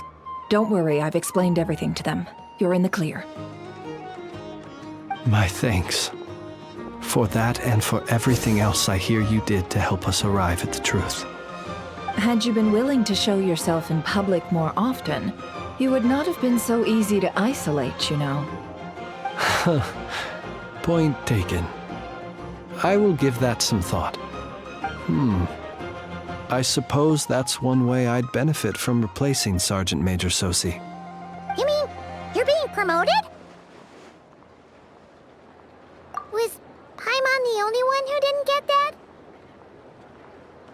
Well, if you've got a moment, would you like to come with me?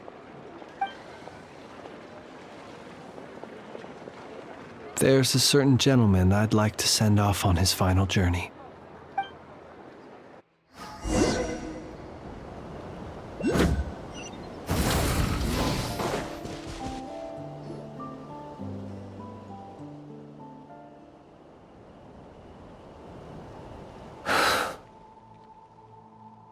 This man was like a lighthouse. Here he lived as if it were a mere matter of course, and brought light and grace to those around him. But people, once used to illumination, are apt to ignore the lantern's presence. Slowly, gradually, he came to think as such himself. I have achieved too little. I must do better. There is more work to be done. Perhaps his end was tragic.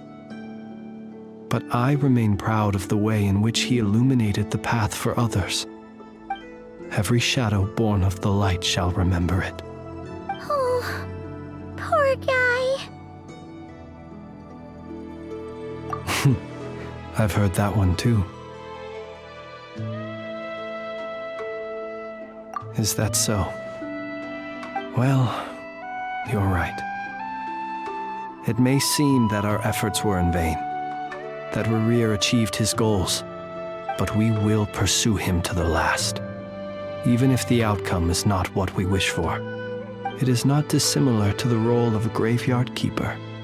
We do not seek to bring the dead back to life, only to grant them peace. Oh, what are you two talking about? Care to explain? Okay.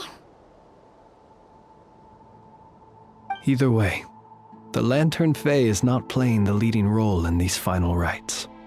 Lightbearer, With your blood, you have paved the road to glory and justice. Even as we hurry on, bruised and battered though we may be, stay a while and look back upon the world and all its love and hatred, until it closes its eyes in the depths of night, and a lantern lit for you alone flickers softly into life. Thank you for everything, Sergeant Major Sosi.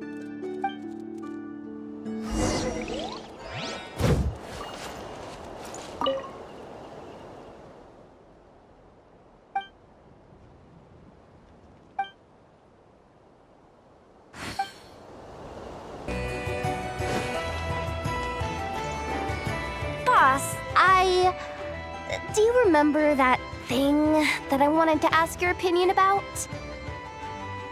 On a scale of 1 to 10, how much effort should the Curatorium of Secrets put in if we were to work with others again? Is that a 1? Isn't that kinda low? Guess again.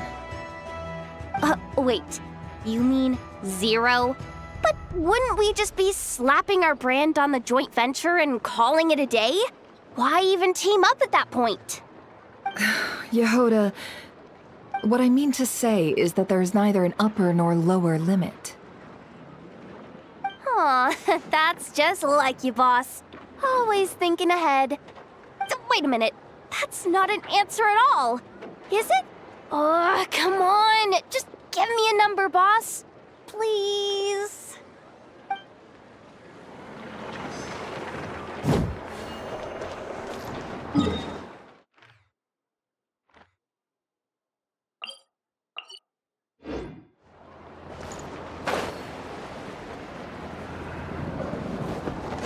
Rise with the sun!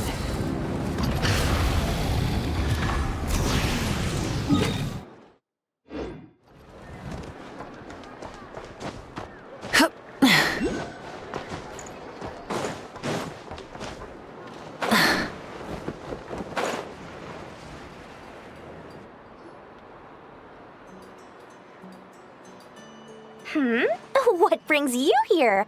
Didn't expect to see you around again. And where have you been, huh? Didn't run away or anything, did ya? Oh, of course not. I was simply elsewhere discussing business deals. Indeed, it was all thanks to you that my little store was saved. I am grateful, so grateful. What? Why, I wasn't acting in the slightest. And didn't I tell you that my prices were reasonable? Oh, but you still turn to that Curatorium of Secrets, or whatever it is they call it. If even regulars such as you abandon ship like this, what can a businesswoman do but take her wares elsewhere? And how should I not be, Running small overseas enterprises is no mean feat. Never mind when such formidable competition exists. Forget it. Fortune and destiny are as one, so there is no use complaining. It's not as if Nefer did me no favors on account of our common homeland when I first arrived. If anything is to blame, it is the lack of opportunity to have her owe me in turn big time. Now then, should she ever need anything, you make sure, no, make doubly sure, to inform me first, all right?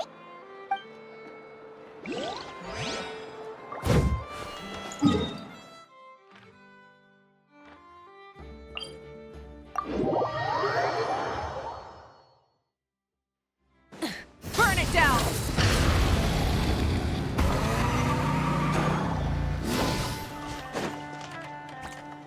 Krumkake creation complete. Please, enjoy while it's hot. Thank you for going to the trouble of remembering that, Miss Anefa. May this taste bear witness to a friendship that will endure forever and a day. Understood. However, I fear that krumkakes do not keep for that long. A week at most may pass before their taste deteriorates. That's not quite what I meant by... Huh? We appeared to have some guests. They must have followed the aroma of the krumkake. It's all right. Come closer. Enough is a friend. Affirmative. In fact, I can devise a cereal omelet based on individual preferences before crushing it into servings to share around. Huh? What are they saying? They are discussing your address. They wish to go home with you.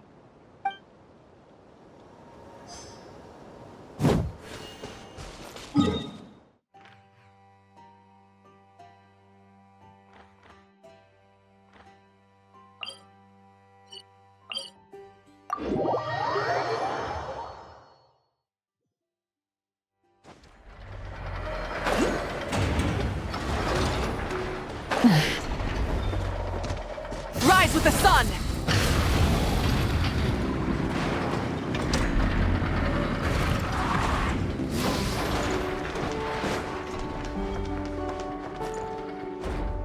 Flins? Don't see you coming around here often. Just feel free to take a look. I'm busy right now. Well, I've come to visit you, Miss Aino. Here, I've brought some snacks from town in their traditional butter flavor. So, where should I leave them? Shh, Inafa might hear you. So, what's the occasion? Are you gonna say that the Rat Niki will be taking over all Wild Hunt incidents after that hiccup with the cannon? And criticize a genius like yourself on account of results that none of us could anticipate. We would not be that crass. If we really did do that, I dare say we shall never again see technological breakthroughs. Sweet talker. It gladdens me to have set your heart at ease. Anyway, what's the matter exactly? Well, could you help me repair this lantern? I did bring it to Nasha Town to get it fixed, but it broke again during our previous battle. You want a genius like me to go fix a lantern? Oh, my apologies. Perhaps this request should be better directed to Miss Inefa, and perhaps the snacks too. What? I mean, I can totally do this, no problem. Wait right there. I'll be done before you can say fix it. Much obliged then. And next time this happens to you, make sure to come to me first, you hear?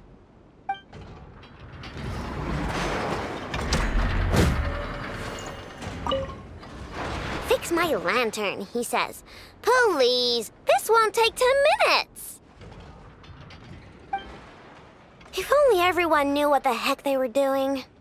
Take that Hinsa, for instance. How in the world do you end up creating an integrated controller for the cannon and the barrier from random components people ask you to fix? Ugh, it gives me a headache just thinking about it. I gave him a real earful and told him to send me regular reports. If he's been working on it lately, I want to hear about it. Yeah.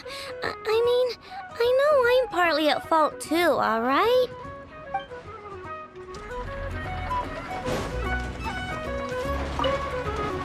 Ah, fancy meeting you here. I've decided my lantern has earned itself some thorough maintenance after that rather intense battle.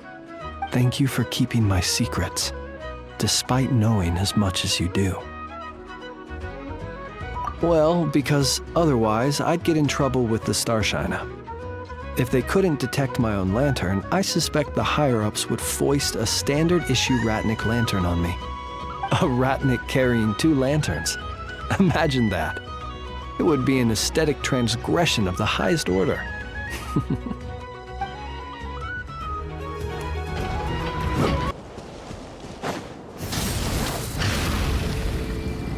Hey, it's the Wanatar!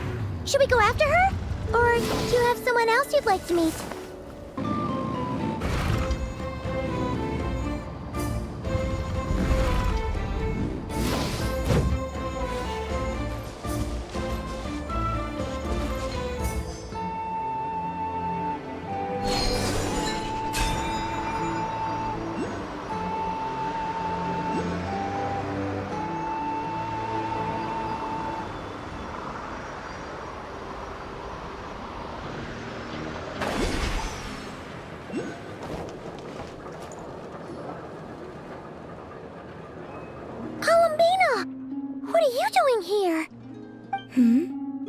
Was it not you who recommended such walkabouts to me? Yeah, but aren't you afraid the Fatui will see you? Sandrone seems uninterested in my capture, and the others are unlikely to risk making contact at all. They have more troublesome affairs to deal with.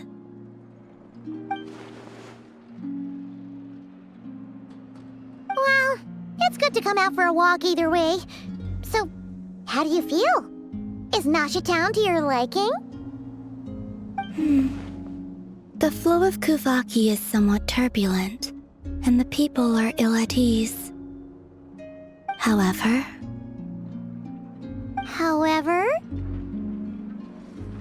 is this where you purchased the dishes you treated me to?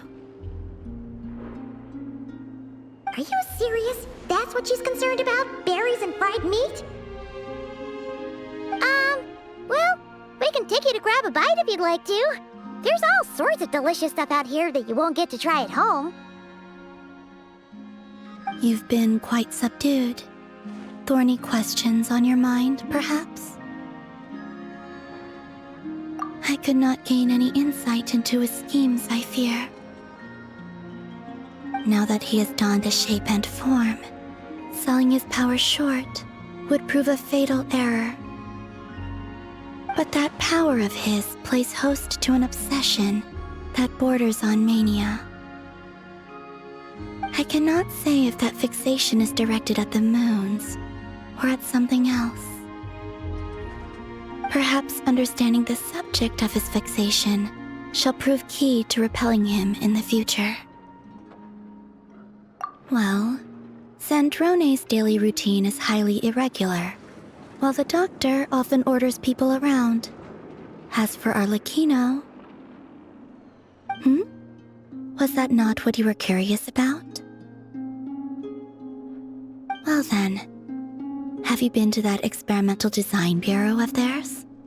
That weapon will play a key role in the Tsaritsa's plan. That's what I've heard, anyway. And what plan is that precisely? Well, I cannot say I care. I could look into the Eternal Moon's marrow for you if you wish it so.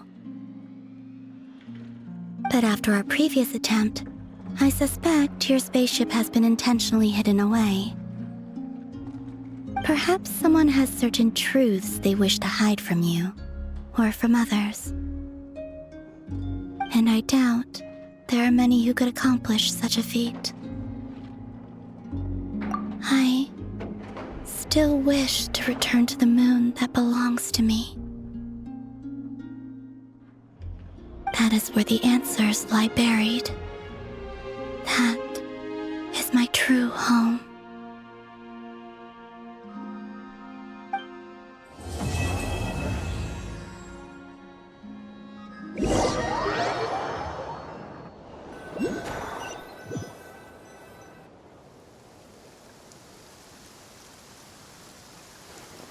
Interesting. You followed me this far. Why not show your face? Haha! Right! Right you are. I forgot to introduce myself. The name's Varka, Knight of Boreas, and Grand Master of the Knights of Favonius.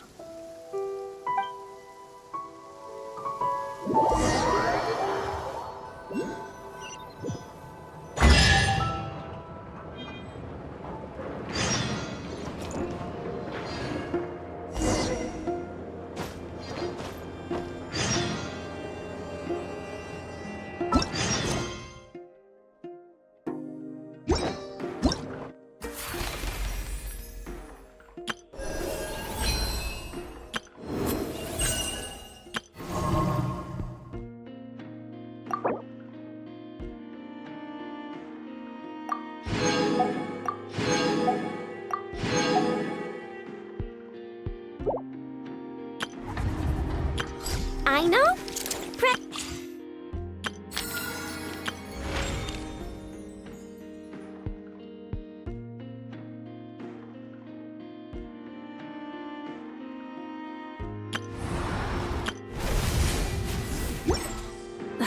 Instead of— Light it up!